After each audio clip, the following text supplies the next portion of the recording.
Today we talk about the unknown story behind 9/11. Maury, when you told me this off camera, we know each other very, very well. Yes, we do. This is a story that I was just blown away by.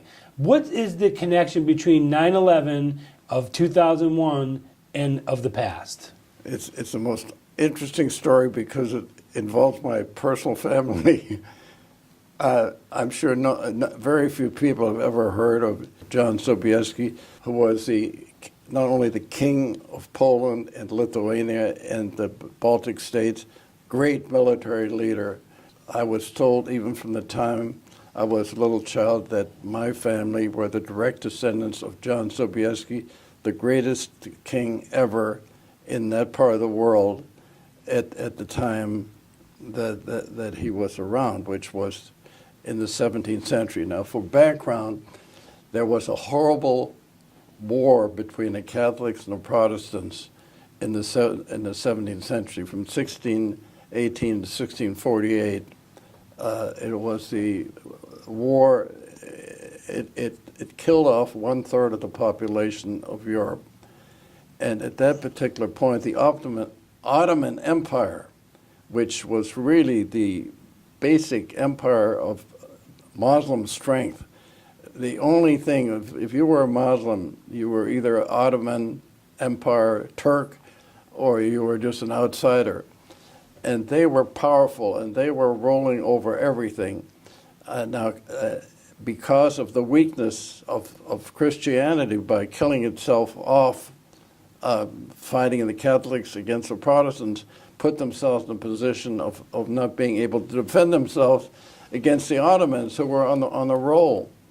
Well, what happened was that in 1683, on 9/11, 1683, the Ottomans were ready to take over Vienna, and if they take over Vienna, they would have rolled right over Europe. There was nobody there to stop them.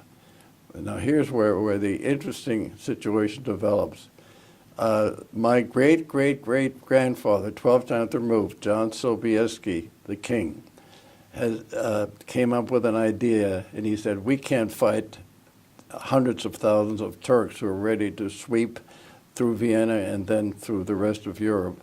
He came up with an idea of taking 400 cavalry people, and this was told to me by my father and my grandfather, and he put wings of angels on their back. And in the twilight of Vienna, he came at the head of these 400 angels, quote unquote, and absolutely frightened the Ottoman Turks. They thought these were Christian angels coming down from the sky, and they broke and ran.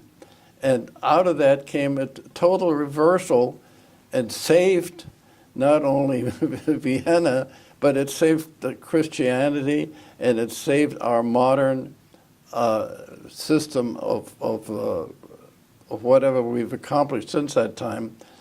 And this happened on September 11th in 1683. And so you think that 9/11, 2001 is a reference to that day that the Muslims were stopped from taking over Europe? I don't only think so. You will ask anybody, any Muslim, they will say that this is why they went after the United States to show their revenge. And the one man that proved it was John Paul II, the great Pope, who in 300 years later, in 1983, he came back to Vienna and celebrated the great victory of John Sobieski. And I remember when I was 6 years old, my father telling me the story that he and his father, they owned a farm in what was then it was then part of Poland. It then became part of Austria-Hungary, and now it's part of Ukraine. And the people came out from the farm and prostrated themselves in front of my father and grandfather and said, "You are the great inheritors of the great John Sobieski." And they knew it. In fact, my name, Beschloss, comes from a German by name Schloss, which was there was a beautiful building given near the king's palace to the son of John Sobieski. And in those days, the aristocrats spoke either French or German. So the house that was built by the king's palace was Villeneuve, was French, meaning new house, and the German, of course, was Schloss, which was the palace. So the name of Beschloss started off with by dem Schloss, meaning by the king's palace, and then the name evolved over the years.